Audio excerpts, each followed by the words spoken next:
Well, thank you very much, Laura, and can I join in paying my respects to the memory of Ken Randall and offer my sincere condolences to his family and his many, many friends, including the role that he played here at the National Press Club was, of course, central for such a long period of time. I begin by acknowledging the traditional owners of the land on which we meet, and I pay my respect to elders past, present and emerging. I acknowledge all my many colleagues who have joined me here today, and I thank them for that. Everywhere we've been this summer, the work of building Australia's future is underway. A $7.2 billion investment to boost productivity and make the Bruce Highway safer, upgrading key roads in Western Sydney and vital ports in Western Australia, connecting communities with economic opportunity, building new homes for Australians in our cities and regions, from Cairns and Karratha to Heidelberg and Hobart, finishing the NBN with fibre, not copper, delivering high-speed access and keeping it in public hands. Now, it's no secret that I'm an infrastructure nerd.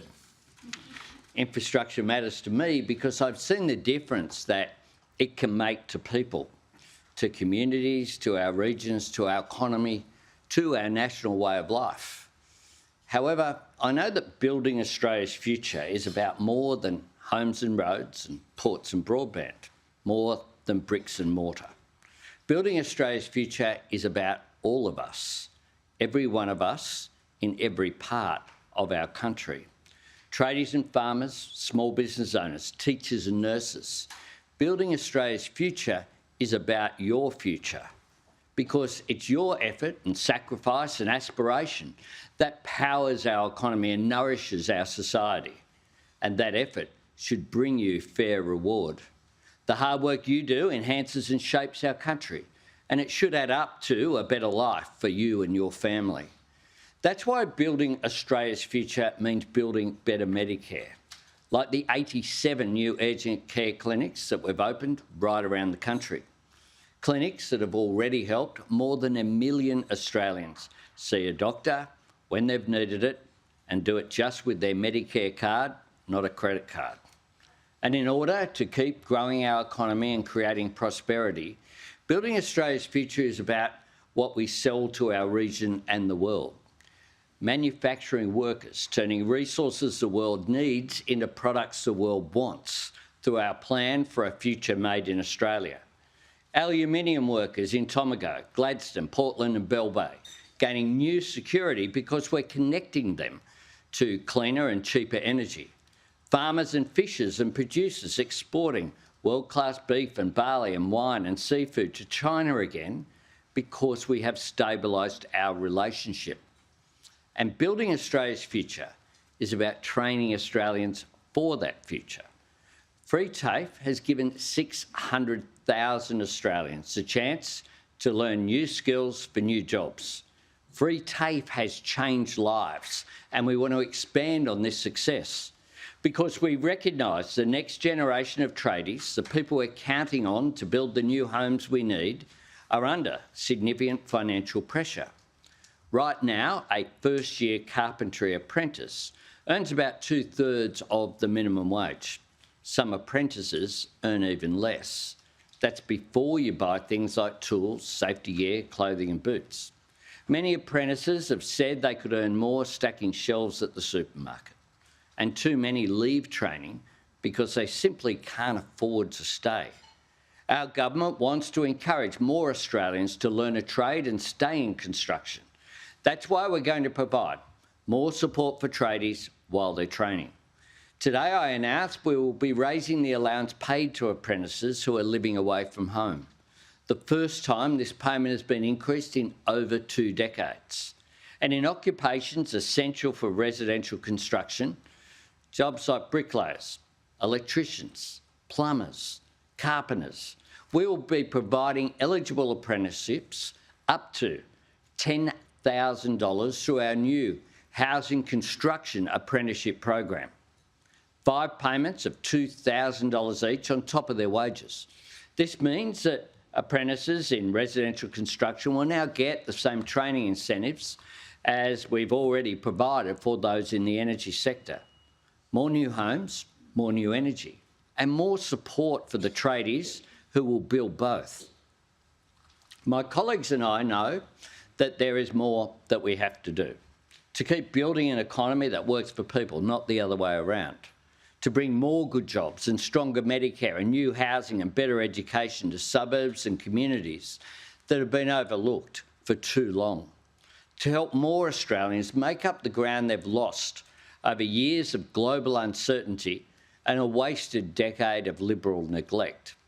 Cleaning up the mess the Liberals and Nats left behind will be more than 3 years' work in ordinary times, let alone during the global storm that we have faced. Like every other advanced economy, Australia has had to deal with global inflation and its consequences. Here in Australia, inflation peaked lower and later than most.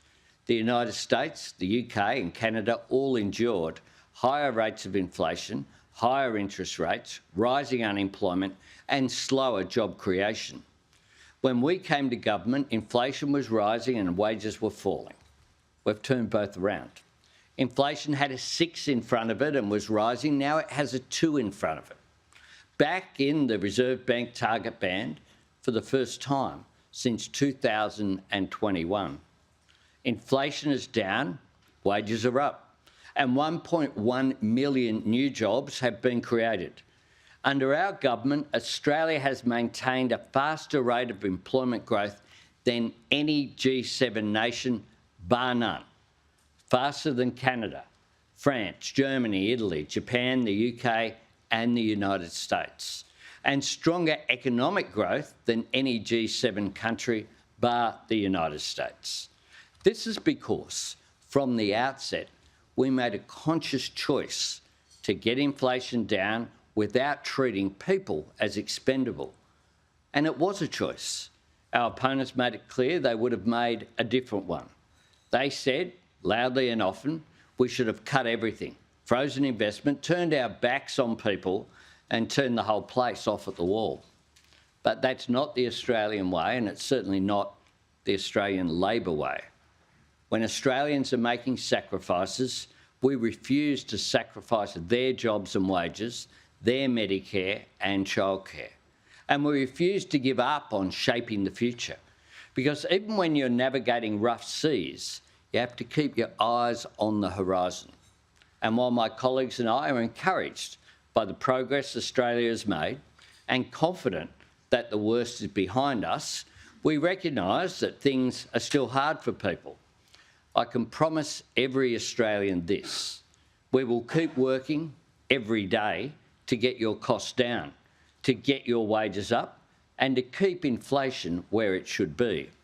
Delivering 2 consecutive budget surpluses for the first time in nearly 2 decades has helped put that downward pressure on inflation. These back-to-back budget surpluses are a credit to the hard work of Jim Chalmers and Katie Gallagher. They are a measure of our responsible economic management. And so is the fact that annual real wages growth is back 4 quarters in a row. So is the fact that the gender pay gap is at an all-time low. So is the fact that bulk billing is on the way up. Because when it comes to the economy and the budget, a government's responsibility goes beyond making savings and cutting waste. Responsible economic management is about boosting wages and job security, funding the services that families count on. And responsible economic management is about meeting your responsibility to the future. Investing in the energy and industry and infrastructure and trade and technology that will power our growth in the years ahead. And investing in Australians, people's skills and education, housing and healthcare, the next generation of secure, well-paid jobs in every part of our country. In all this, the contrast between us and our opponents is night and day. We're strengthening Medicare, the Liberals want to cut it. We're growing wages, they want to cut them back and keep them low. We're looking after people's jobs, the Liberals say we should sacrifice them. We're building new energy to bring bills down now. Their nuclear fantasy means pressing the pause button for 20 years, and then funding the most expensive form of new energy on the planet. We're backing a future made in Australia. The Liberals are happy to send jobs offshore, like they did with the car industry. They dismissed our plan to put nurses back into aged care and lift the pay of those who deliver dignity to our older Australians. And while we are investing in education, they oppose it at every turn. The Liberals say reducing student debt by 20% is unfair. Their deputy leader says that 600,000 Australians who've been given a chance to learn new skills through free TAFE don't value that opportunity because they didn't pay for it. They mock the 15% pay rise we're delivering for early educators, and they stand against our plans to build new childcare centres and make childcare more affordable for families.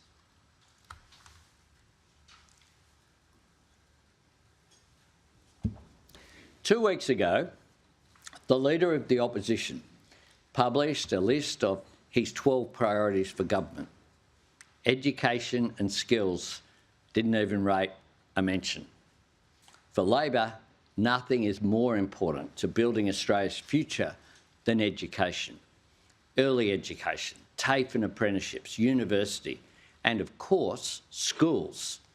14 years ago, in his landmark report, David Gonski outlined a national schooling resource standard, a level of funding calculated per student designed to ensure no Australian child would be left behind. As a nation, we've never reached that level for public schools. We've never met that standard that was outlined so clearly. Today, we take a big step forward to making it happen. Today, I announce we have secured new schools funding agreements with South Australia and with Victoria. They join the ACT, Northern Territory, Tasmania and Western Australia, meaning 6 of the states and territories are now signed up to Better and Fairer Schools to meet the standards in education that Australian children deserve. And I do want to take this opportunity to thank Premier Malinauskas and Premier Allen for their cooperation. I also want to thank Premier Crisafulli and Premier Minns for their constructive engagement, and it will be ongoing. Today is about a principle that has driven me my whole life. No one held back and no one left behind. Making sure that every child in government schools gets the support they need to thrive. Because this agreement is not about dividing up the same amount of dollars in a different way. Instead, both levels of government are stepping up our commitment to schools over the decade. Importantly, this new agreement means accounting practices like capital depreciation can no longer be counted as education investment. Instead, every dollar of funding will go into helping children learn. This will mean more money than ever for public schools, but it's not a blank cheque. Our new funding is for real reform and it will deliver real results, because what we are offering every state and territory is new Commonwealth investment in the fundamentals that matter so much to students and matter so much to parents. The methods and resources at work that make the biggest difference. Evidence-based instruction, phonics and numeracy testing in Year 1, identifying students who need that extra help early on, not waiting until they've fallen behind. Classroom assistance and catch-up tutoring for small groups and one-on-one. More opportunities for students who need an extra challenge. More support for every teacher and more individual attention for every child. This is about every parent knowing that their child can get the best start in life at their local school. Education opens up those doors of opportunity and it widens them. It changes lives. A great education is what every parent wants for their child. It's what every Australian student deserves. And it's what our government is determined to deliver. Building Australia's future through every stage of education will be a defining priority of a re-elected Labor government. And it is a defining point of difference between us and our opponents, as it's helping with the cost of living.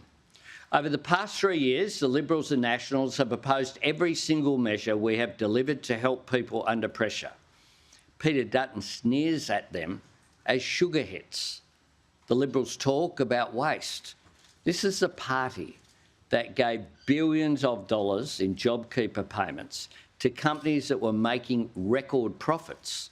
They wasted hundreds of millions of dollars on commuter car parks that weren't even anywhere near a train station.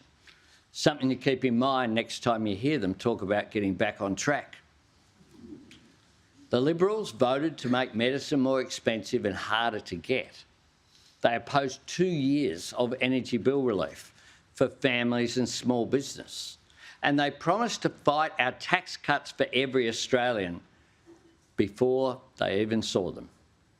Now, after all this, the Liberals want every taxpayer to pick up the bill for long business lunches, trips to the movies, golf days and karaoke nights. And they don't even have the decency to tell taxpayers how much this will cost them. All through the past 3 years, the Liberals have openly sought to make Australians worse off here and now. And they are publicly and repeatedly committed to sweeping cuts that will leave Australians worse off in the future. When Peter Dutton talks about economic surgery, he means cutting wages off at the knees and putting Medicare on life support. The Liberals are prescribing a lethal dose of cuts to all the help that we have provided families with their cost of living and to all the investments we are making in jobs and communities through a future made in Australia. Dutton's economic surgery won't be done with a scalpel, it will be carried out with an axe, hacking away at jobs and wages and Medicare, childcare and housing. And let's be clear, when it comes to paying for their nuclear reactors, all these Liberal cuts won't even touch the sides. All that money they want ripped out of Medicare and childcare and TAFE. All those new jobs and opportunities in manufacturing and technology forsaken. All those homes and childcare places and doctors' appointments taken away every year for 7 nuclear reactors that won't be ready until sometime in the 2040s.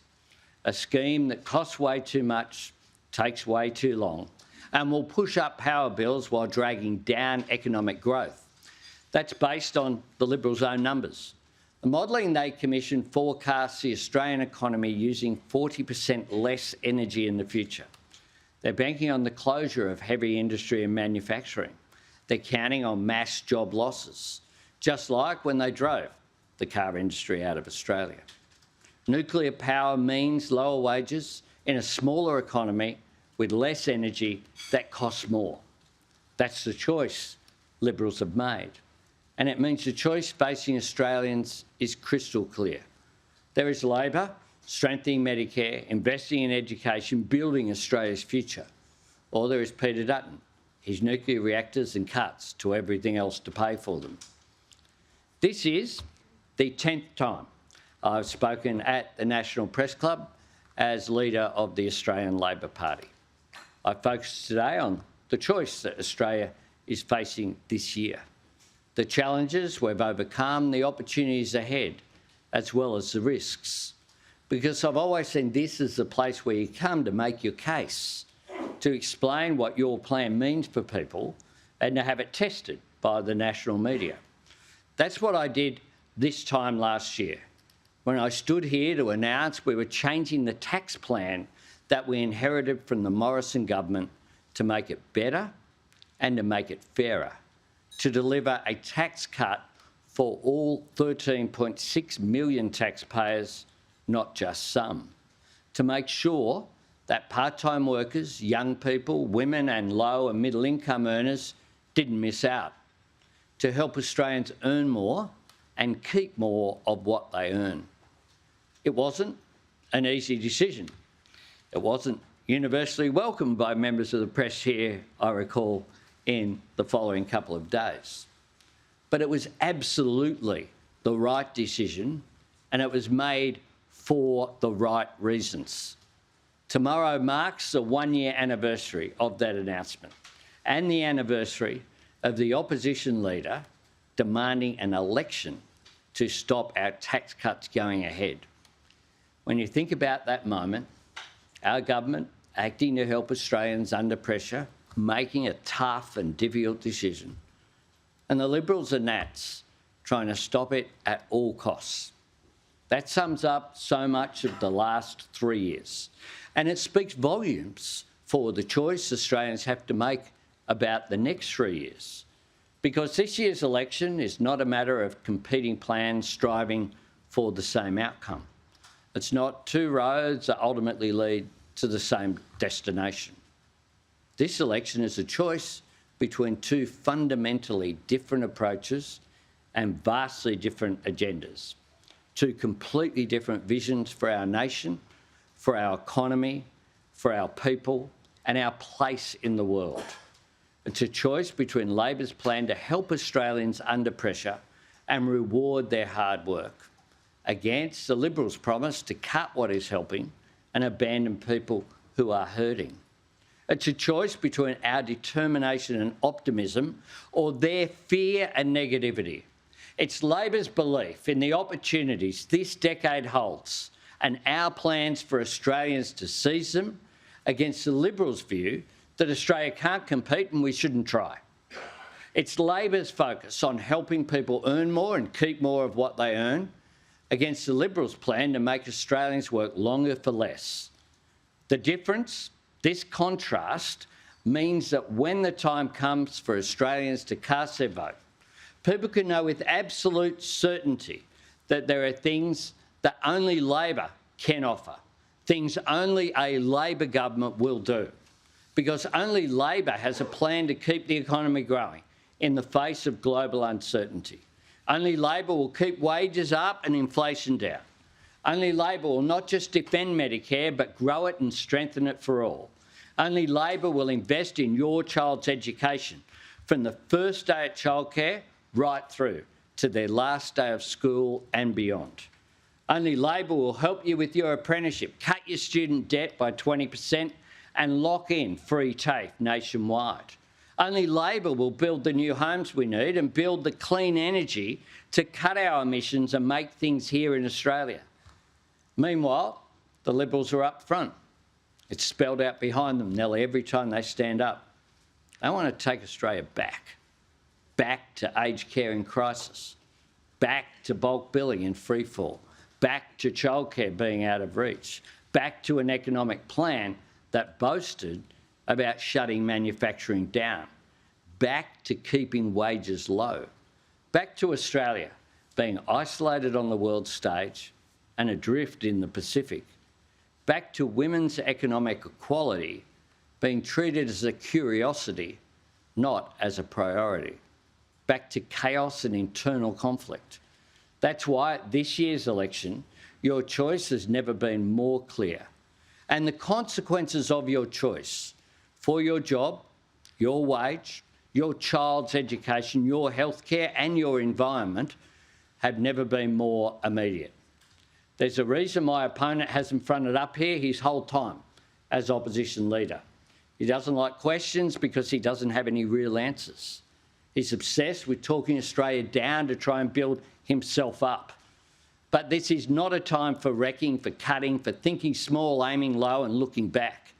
This is a time for building, for looking after people and looking to the future, for a Labor government investing in the hard work and aspiration of all Australians. Thanks very much.